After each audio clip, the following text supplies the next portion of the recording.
Cool. Big Damo, thank you very much for joining me today. Now, as a few people know, I'm training to be a professional wrestler.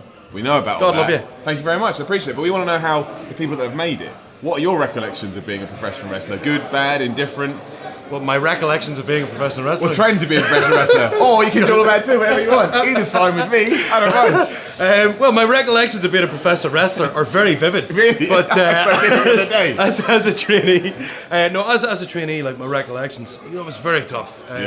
I came in from a sport background, so I was playing university soccer at that point. I was a goalkeeper for my university, so I was at least at a level. It may not look like it, but I was at least at a level of decent fitness. But the type of training was so different because it was literally the fitness stuff was easy, but trying to remember things and perform, and it was so hard to put it all together because when I was playing in goals, when a goalkeeper, it was so easy. I have to concentrate on my job, but in wrestling, you have to focus on the people that come to see you. You have to focus on your opponent. You have to keep him safe, keep yourself. There's just so many variables that you're not prepared for. So, it did not come easy for me at all. I may have been the fittest guy of the training group at the time, but I definitely didn't advance as fast as a lot of the other guys. So it took a long time for me to kind of get my head around it. But at the same time, I think that made me work harder because it wasn't coming easy.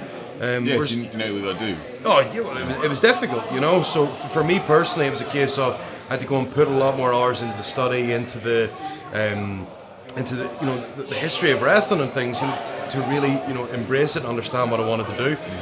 Whereas I maybe wouldn't have worked as hard if it was easy. I saw I saw some other guys around me who were maybe picking things up very easy, and it put a bit of a chip on my shoulder to work harder. So, but the initial memory of it was so bloody hard. I'm glad you said about the remembering thing as well, because I'm still at that stage where I've been taught a lot and I've been taught well. When you get put into that match situation, even when it's a training match, gone, all goes away. Because all the sequences and all the things that you have been training for, as soon as the pressure's on, boom, bell rings, you're now performing, you're acting. So you're trying to balance everything you've learned while also trying to do something you can't teach. You know what I mean? You can't pick up by a coach.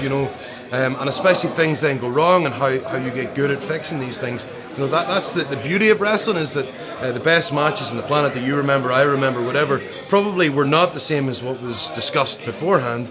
But it was the magic of what happened in ring, So, but it's one of those things. Repetition. The more matches you have, the more variables that can go wrong. Yeah. As long as you learn from your mistakes, then it'll be fine. For me personally, I've done everything wrong. But I've done my very best not to do the same thing wrong twice. That's the most important thing, right? Why do we fall? So we can learn how to pick ourselves back up. Brilliant. Excellent. That was an excellent enough. I appreciate it. Thank you very much, Big Dave. I appreciate it.